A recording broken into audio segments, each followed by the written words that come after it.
again, Mark Whitaker here, founder and CEO of Retirement Advice.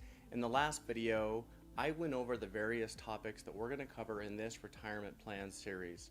So in today's video, this will be our first where we jump into a specific component of a comprehensive retirement plan and give you the insight and help that you would need in order to put together your own retirement plan. A quick disclaimer and reminder that although I'm going to do my very best to give informative and authoritative information on these topics, this video is not retirement advice. In order for this to be advice, I would really need to sit down on a one-on-one level and understand your personal situation. So this video is really more from the perspective of information and for education to give you some ideas of things you should consider as you go about putting together your retirement plan. So let's go ahead and jump in. In today's video, we're going to cover how to put together a retirement budget, or as I like to call it, a retirement spending plan.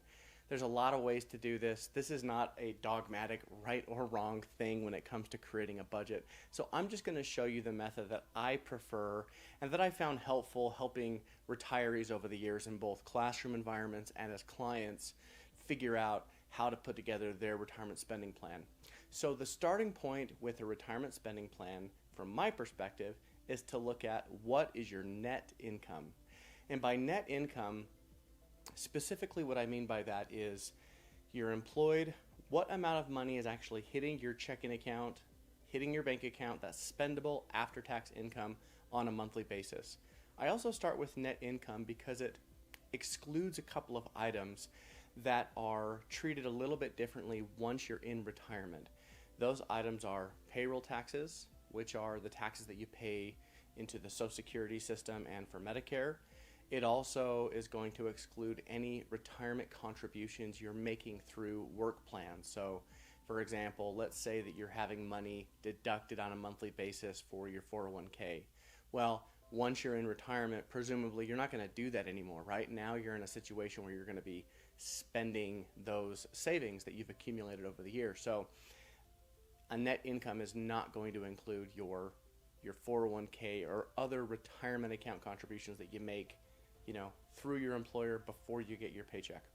It's also going to exclude health care that's provided by your employer. Many people work for a company that either discounts or pays for their health insurance costs, and health insurance is treated very differently once you're retired, whether you are let's call it more of a traditional retiree and able to apply for Medicare at age 65, or if you're retiring earlier than that.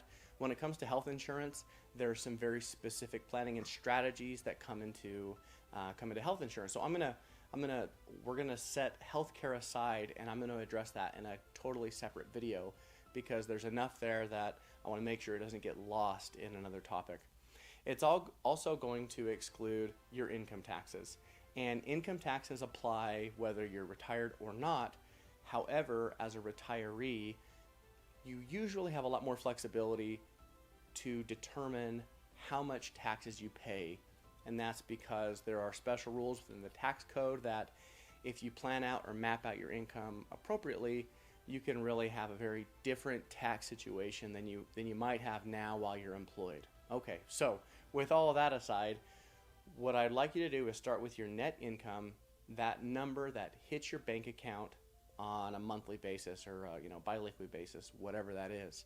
And first ask yourself, is that a comfortable number like right now? Are you able to comfortably live on that? Are you able to do the things that you like to do? Are you able to spend and live your life without a lot of concern about, whether you're going to have enough money for the end of the month or be able to cover bills that are coming up or that sort of thing? And if the answer is yes, that number is a comfortable number, well, you could stop here with the retirement budget and essentially say, all right, well, if I bring in this amount once I'm retired on a monthly basis, I know that I can comfortably live on that now. And let's say I'm wanting to retire in a couple of years, 5 years from now, I'll probably be able to comfortably live on this same number in the future. And so I think that's a good just little stopping point, a litmus test to see whether or not the retirement budget number that we're coming up with is realistic. Do we have a history of actually living on that amount of money? And I'll just say from the retirees that I've worked with, our spending patterns, the food we like to eat, the places we like to go, the things we like to do, they don't change a whole lot, in the years just before retirement and the years into retirement. You kind of just, we're a bit of creatures of habit, most of us, and so you kind of do the same things. So if you can live on that number, that net income number now, you'll probably be able to live on that once you're retired. Okay, now that you have that net income number, let's kind of hone it down, because for some of us, we might be trying to retire as soon as possible, trying to retire early, which may mean we're trying to save a certain amount of money in order to do that. And okay, so maybe we can live comfortably on, $15,000 a month, but we want to retire sooner rather than later. So we want to put together a budget that requires less monthly income, and maybe that'll allow us to retire a little bit sooner than otherwise we'd be able to. So, okay, so you have your net income number. Now let's go ahead and make some adjustments based on things that we're pretty sure are going to happen once we retire. So, for example, let's say you have a net income hitting your bank account of $10,000 a month today, and you can comfortably live on that. However, after you receive that $10,000 a month, you take a couple $1,000s and you put that into an investment account for retirement. So this is savings in addition to what you're doing through your employer. Well, once you're retired, you don't necessarily need to continue setting aside that extra money into your retirement portfolio, right? And so that's an adjustment that you could make to your retirement budget. Okay, I have $10,000 in net income. Once I get that money, I set aside $2,000 into a brokerage account for part of my long-term retirement portfolio. Okay, I don't need to do that once I'm retired. So actually, my retirement budget, maybe I can actually comfortably live on $8,000 a month. Now be careful when you're doing this, because some of us, it's pretty common where you'll set aside money into an investment account or something like that, but that's not money for long-term or for retirement per se. Maybe you're setting aside money for larger expenses that happen on a regular basis, like, buying a new car or upgrading something every few years, and so you're setting aside extra money. You probably still want to include those numbers or those expenses for your retirement budget, because it's likely you're still going to have those expenses once you're retired, like a car, for example. Okay, so you've made an adjustment for that. Now that you've adjusted for a spending or an expense that you won't be doing once you retire, think of other things like a home mortgage. So a lot of folks have the goal of having their house paid off. I'm not saying like you should or you shouldn't do that, just saying for example. So if you know that your home is going to be paid off, you won't have a mortgage when you're retired, you could make an adjustment in your retirement budget for that expense not being there. Now you'd want to still include some money for expenses running a home, and if you own a home, you're probably familiar with the types of expenses and upkeep that you usually need to spend to keep your home safe and comfortable. So now that you've done that, I think it's important to think about things you want to do once you retire that you're not doing now. So let's say that you want to be able to travel more often once you're retired, or you want to go visit friends or kids or grandkids in other parts of the country, and you're saying, you know what, right now I travel 1 or 2 weeks a year. Once I'm retired, I really want it. That's a big part of why I want to retire. And so I want to be able to do that, twice as much or 3 times as much, whatever that number is. So as part of your retirement budget, it makes sense to build that in. If you're saying, you know what, a big reason why I want to retire is to travel. Okay, so I need to make sure that I'm including that extra expense in my retirement budget. Otherwise, why am I retiring? That's one of the big reasons. That's one of the reasons that I'm doing it in the first place. So once you've put together those adjustments for lifestyle differences, that are going to be different once you retire, you've got this new number.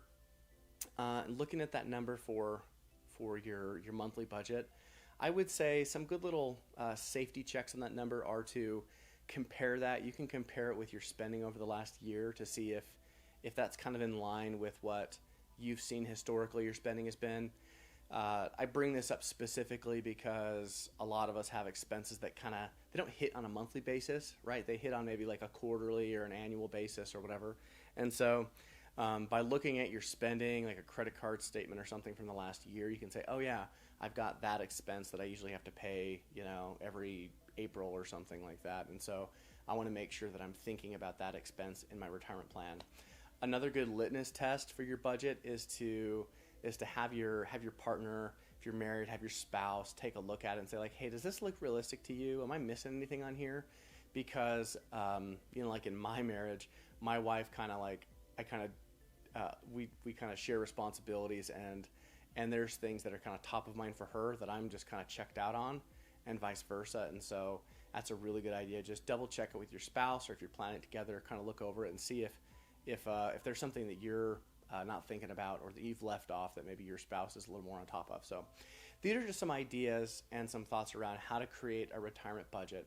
So let's say that you're 5 years out from your planned retirement, and you now have this monthly number for your monthly spending. The next things that we need to do are to account for the expenses that we intentionally left off, like health insurance and taxes. So, and like I said in an upcoming video, I will cover healthcare, because depending on how you structure your retirement spending plan can have a huge impact on how much you even pay for healthcare, as well as whether you are already at 65 and you're going to go right into Medicare, or you're younger than that and you need to have some type of strategy for outside of Medicare, or if you and your spouse are one's older than 65 and one younger, of course you'll have to have a plan that takes that into account, one of you being on Medicare and one of you not being on Medicare. So I hope this has been helpful.